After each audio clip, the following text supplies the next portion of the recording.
చెప్పా ఇప్పుడే ఏదైనా అవసరం.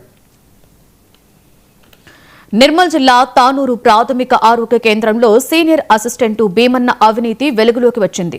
ఉద్యోగి నుండి జీపీఎఫ్, సరెండర్ లీవ్ బిల్లుల చెల్లింపునకు 9,000 రూపాయలు డిమాండ్ చేయడంతో సదరు ఉద్యోగి ఫోన్ పేలో భీమన్నకు చెల్లించారు.